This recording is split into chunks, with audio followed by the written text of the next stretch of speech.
the topic for today is still on integration, but there are some questions I would like us to answer before we move into definite integrals, right? On the previous video, we are talking about indefinite integral. Now I want us to look into definite, but let's answer questions like this first. Now remember, I said previously that whenever you differentiate a function, you have to add the letter k or c at your integral, right? The value you get, the function you get after integrating, you have to add the letter k or c to represent the constant, which we may not know what the value is. But when you get questions like this, there will be no need to add that letter, right? Because we will actually get the constant. Now let's see what I mean. Find the function f of x whose differential is 2x. The differential of the function we are looking for is 2x, right? And f of 3 is 5. F of 3 for that function happens to be 5. So how am I going to get this function? First of all, I'm going to integrate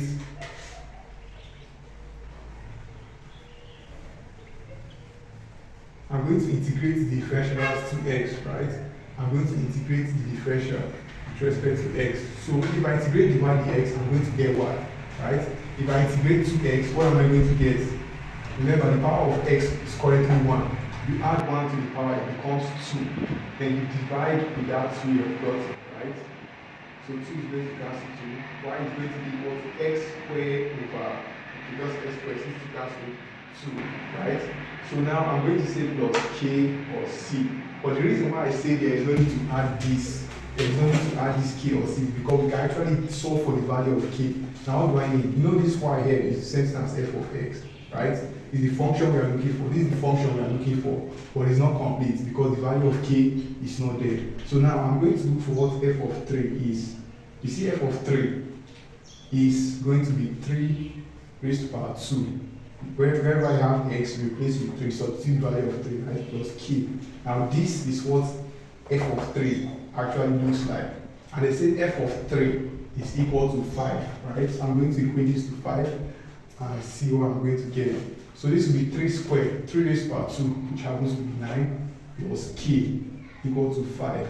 So to get the value of k now, I'm going to collect, like send this 9 over to this side, comes negative 9. So k is going to be negative 4 as 5 minus 4. So now I can rewrite the function which we are looking for as f of x equal to x squared minus 4.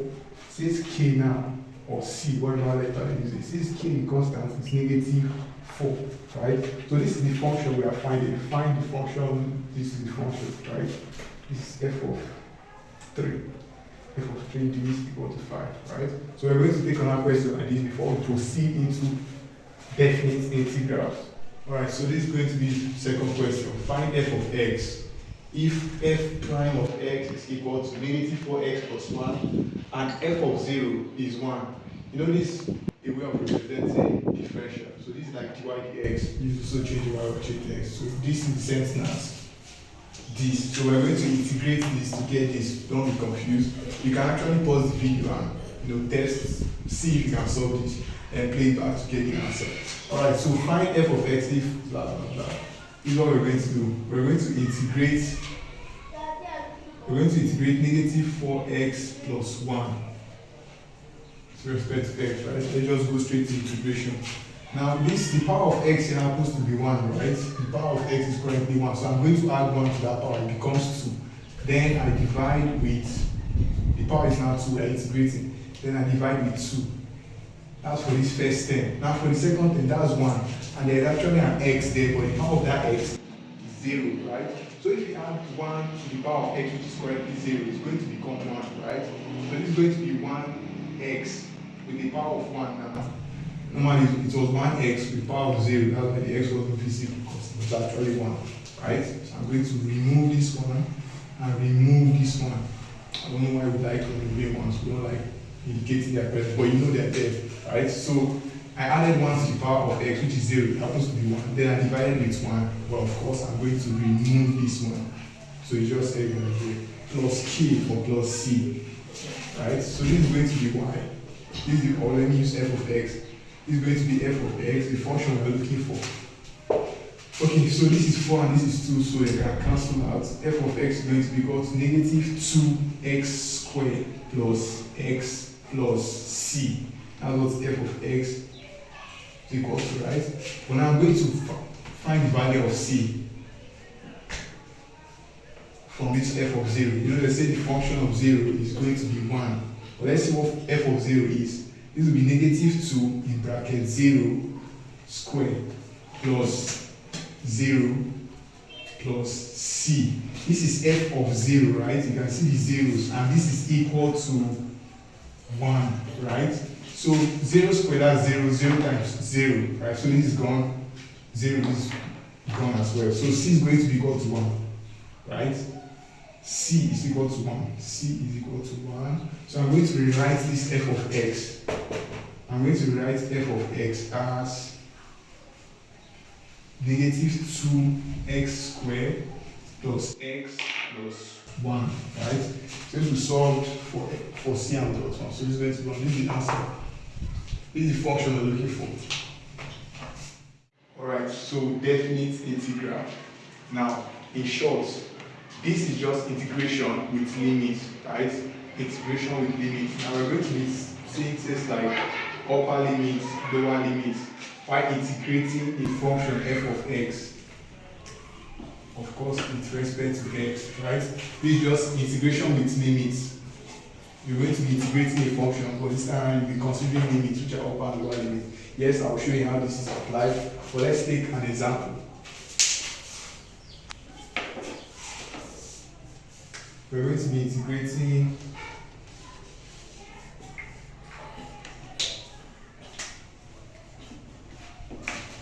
alright, this is the first example we're going to be taking. We're going to be integrating negative 6x squared with respect to x, of course, but we are now having upper and lower limits. We're now having limits, right? So what do we do? First, we carry out the integration, right? I'm going to integrate this. These are just my limits. So let's integrate this. This is negative 6x squared, right? As usual, I'm going to add 1 to the power of x, which is going to make it 3, right? You add 1 to that 3, you divide with the power, which is 3, right? There's no need to add c or keep the definite integral. That's standard, right? So I'm going to have, okay, this 6 and this 3, so they can cancel and leave us with negative 2x raised to the power 3, right? There is no need to add k or c. You just have to take your limits. Now, how do I take this limit? 3 and 2. 3 here happens to be the upper limit, 2 the lower limit, right? This is what we're going to do. Negative 2, this is the integral, right? Now I'm going to substitute 3 for x. 3 raised to the power 3. Now this is the upper limit, right? Minus the same function, negative 2. But this time around, I'm going to be substituting 2, which is the lower limit, right? It's always subtraction, right? The lower limit happens to be 2. The upper limit minus the lower limit. The function with the upper limit minus the same function with the lower limit, right? This is the function, the integral. Alright, so 3 raised to the power 3. That's going to be 27, right? Minus 2 and 2 raised to the power 3. That's 8, right? So this is going to be negative 54, right? That's 27 times 2 times negative 2. That's negative 54. And this negative is going to become positive, right? Positive, then 8 times 2, that's 16, right? So now we are left with negative 54 plus 16, negative 38, right? So our answer is negative 38. As you can see, for definite integrals, our answers are going to be values, not functions, right? After integrating, you get the function, you then substitute your upper and lower limits. That's how it is in definite integral. So we're going to take on our question, right? We're going to take on our question on definite integral. Alright, so for the next question, we are having this, the integral of 3 over 2 root x, right? With upper limit of 9 and a lower limit of 4. Now, how do we solve this kind of question? Okay, I'm going to keep the limits as high as 9 and 4, then look at the function. Now, this is 3, right? This is 3 over 2. Then this is x raised to power 1 over 2. Right, that's the law of indices there. Fraction is x by 10. I'm having square root of x, so I can rewrite that as x raised to 1 over 2. If I had cube root of x, that would be 1 over 3, right? So let me still rewrite this as 943 over 2. Then x, I'm going to send x to the numerator part of this fraction, right? Then the power of x will become negative. If it was negative while it was down here and I send it up, it will become positive, right? The sign will just change for the power. I'm sending it up, so it's becoming negative. Now I think I can proceed with the integration here, right? I can proceed with integration here. Now I'm taking the integral of this. There is no need to write the integration sign anymore. I'll just keep my upper and lower limit aside and proceed with integrating this. Now what's the power of x? The power of x is negative 1 over 2, right? As usual, you just add 1 to the power of x. So if you add 1 to negative 1 over 2, what will you get? You get positive 1 over 2, right? So now this is going to be 3x raised to a positive 1 over 2. Added 1 to this, it became this, right? Over 2. Then divided by, it's already a fraction, so I don't want to confuse us with divided by 1 over 2, right? Because the power now is 1 over 2. So I'm going to write it down. Divided by 1 over 2, right? This is the integral, but let's simplify. This is the upper limit of 9, lower limit of 4. And this is x, 3x, raised to 1 over 2 over 2. Now this division sign can be changed to multiplication sign, right? It becomes 2 over 1. But of course, you don't usually indicate the presence of 1. Right? So this 2 is going to cancel this 2. Leaving us with 9 and 4, that's upper and lower limit. 3 square root of x, right? This is 1 over 2, so that's square root of x. So these are integral. There is going to add plus k or c. Just take the upper and lower limit. I'm going to take that here. So the upper limit happens to be 9. So this will be square root of 9. X is going to be 9 minus 3 roots. What's the lower limit? 4. Right? Square root of 4. So it's going to be 3. The square root of 9 happens to be 3, right? Minus square root of 4, that's 2. So this 3 times 3, 9, minus 3 times 2, 6. So our answer is going to be 3. The final answer is 3 for this question, right? Alright, so now we're going to look at applications of integration. Alright, so the application we're going to be looking at today is area under a function's graph, right? Not of function, not the graph of every function, it's a curve. It's not every function that is quadratic, right? We have straight line graphs, we have cubic graph, right? So we can use integration to find the area under a function's graph, be it a curve or a straight line, right? So I'm going to give an example. Let's just take this function. Let's say we have y equal to 2x. Can you see this function? Now I'm going to try to plot the graph of this function to see if this is going to work. Right?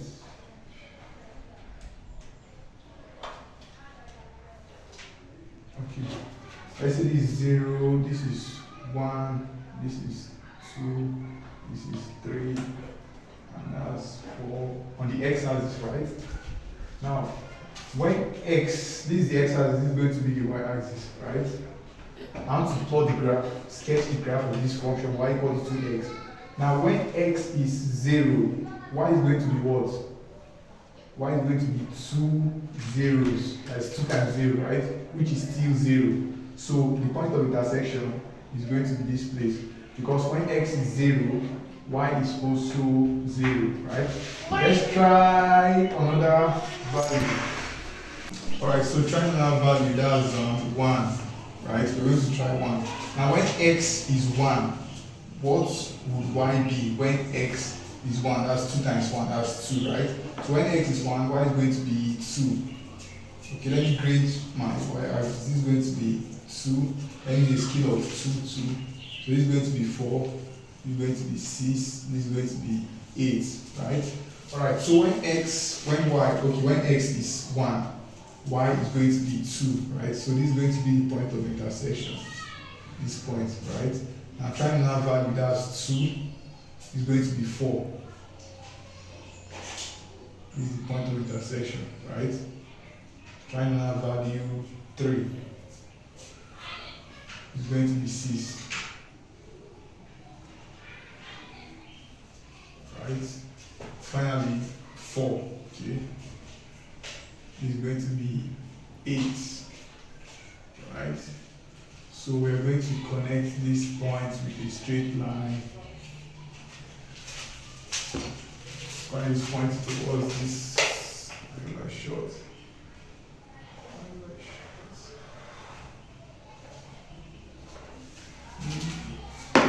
Perfect. So we've connected the straight line. Now, this is the graph of y equal to 2x, right?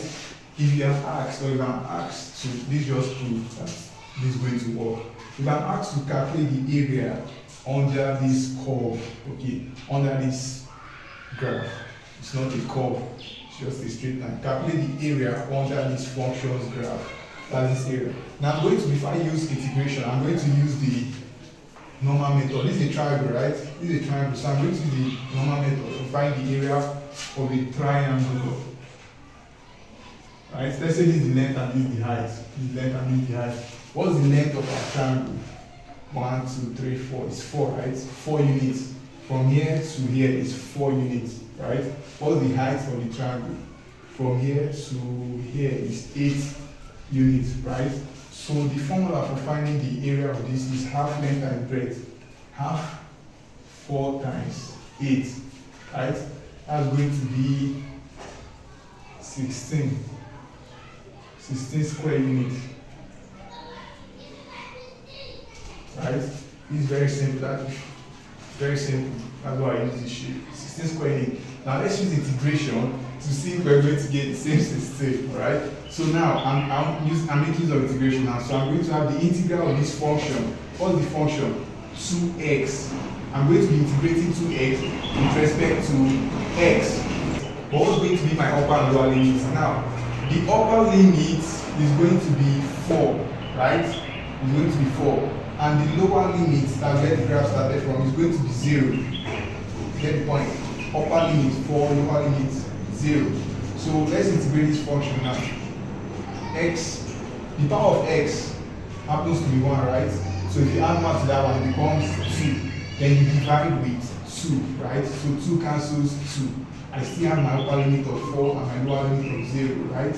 Remember that you need to add plus k or plus c. Just take your integration like that. Now 2 have cancelled 2, I'm left with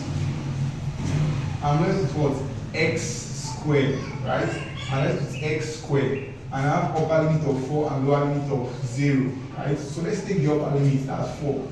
I substitute 4 as x minus, what's the lower limit? 0 squared, right?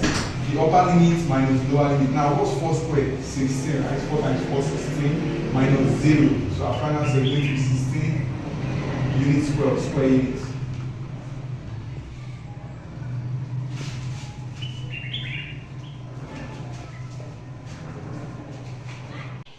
Alright, having seen that the application here for integration is actually working, we've seen through, right? We're going to see if we can apply that now for other kind of function. And this is actually a curve, a quadratic curve, right? Now the question, though I can't see the question here is this: find the area under the curve. This is the curve. Now in some cases, I think the next question, in some cases they will just give you an equation and ask you to find the area of the finite region. This is the finite region, the region that has ending. As for this other part, if you keep plotting the curve, it's to infinity, right? So you can find the area of this region. Then I just give you an equation and ask you to find the area of the finite region bounded by the x-axis, right? That is enclosed by the x-axis. But let's just proceed with this. Now we have to find the area under this curve. This is the curve, this is the equation of the curve. How do we find the area of this area? How do we calculate this area? Now there is no formula, right? Since this is not a triangle or any shape we have in mind, there is no formula to actually do this. So the only way is integration. So let's proceed. This is going to be the integration of the function 8x minus x squared minus 12 with respect to x as usual. Guess what? The upper limit is going to be 6, and the lower limit is going to be 2, right? So let's integrate this 6 and this 2. So the integral of this is going to be 4x squared. I believe you understand. The integral is going to be 4x squared minus x raised to power 3 over 3 minus 12x, right? There's no need to add plus k or c. This is the integral of this function. So now let's start taking upper and lower limits. Alright, for the upper limit, this is going to be 4, right? 4 6 raised to power 2 minus 6 raised to power 3 over 3 minus 12 times 6. This for the upper limit minus the lower limit, that's 2 now. So it's going to be 4 bracket 2 raised to power 2 minus 2 raised to power 3 over 3, right? Minus 12 times 2. That's for the lower limit. So whatever value you get here, just subtract the value you get here, right? Alright, so we have c squared, which is 36, right? Now 36 times 4 happens to be 144, 144, right? Minus 6 raised to power 3, that's 216. Then 216 divided by 3, that's 72, right? Minus 12 times 6, 72, right? So that's what we are going to be getting for the first, for the function with the upper limit. Now let's see what we get for the function with the lower limit. Minus, this is 2 squared, 2 raised to power 2, that's 4, right? Then 4 times 4, 16, minus 2 raised to power 3, that's 8. 8 over 3, that's going to be a decimal, but let's make a fraction. Then 12 times 2, that's 24, right? Alright, so putting together what we have here, this is 144 minus 72, minus 72. Negative 72, negative 72, that's negative 144. So we're having 144 minus 144, that's 0. So for the upper limit, we're having 0, right? Then proceed here. 0 minus, what do we have for the lower limit? Now, negative 16, that's ordinary 16. 16 minus 24, that's negative 8, right? Negative 8. So we're going to have negative 8. And of course, negative 8 over 3, this fraction. We also have to include the fraction, negative 8 over 3, right? And this is actually negative 8 over 1. So let's put it together. The LCM of 1 and 3, that's 3, right? 3 divided by 1, that's 3. 3 times 8, that's 24, right? 3 divided by 3, that's 1. 1 times 8, that's 8. So we have negative 24, negative 8, which is going to be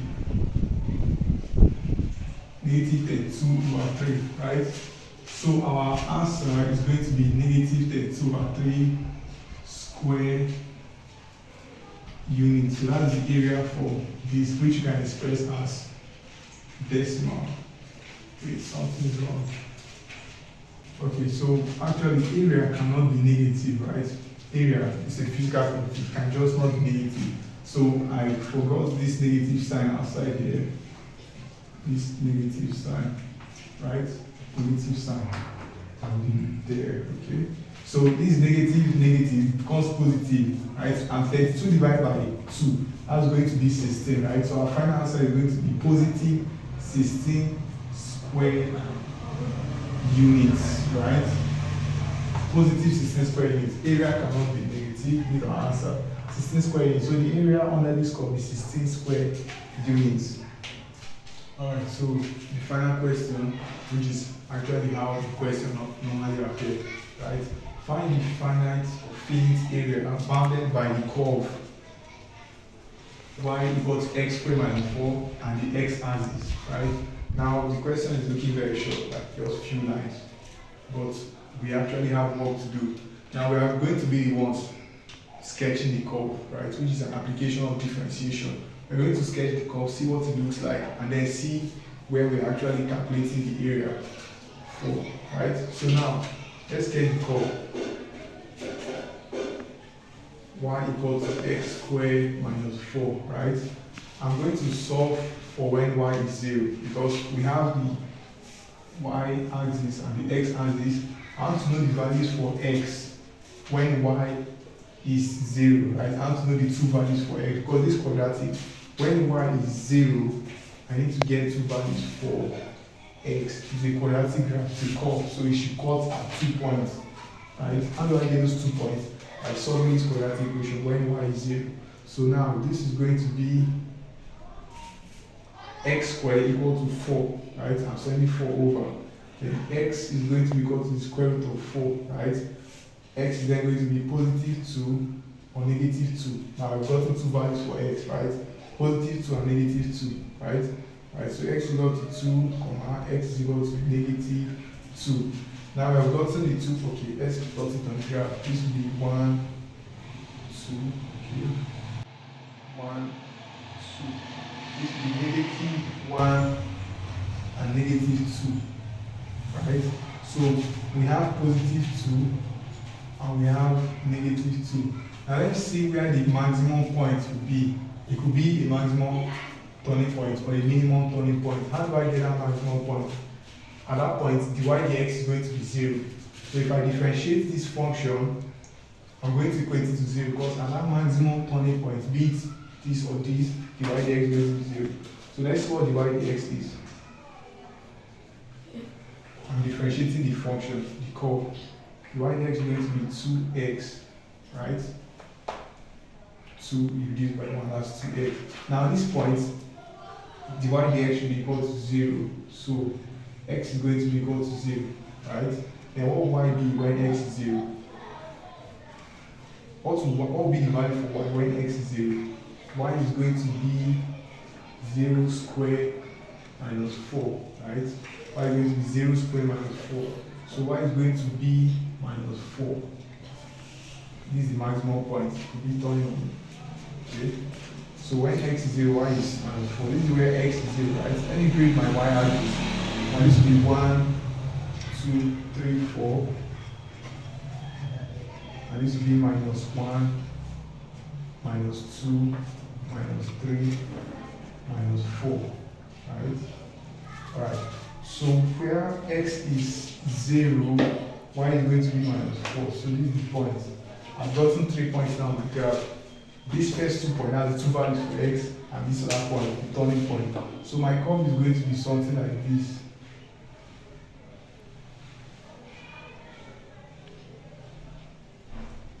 Right? I connected the 2 points for x to this point, where x is 0 and y is this. Alright, so this is the area we're finding, because this is the finite area bounded by this curve. What's the curve? Y equals to x squared minus 4. This is the area, the finite area. This other side is infinite to infinity, right? So let's find the area that is between this curve and the x-axis.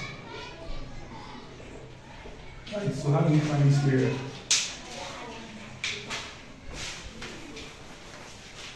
You just integrate the function, take upper and lower limits. What's going to be the upper limit? Positive 2, right? The lower limit, negative 2.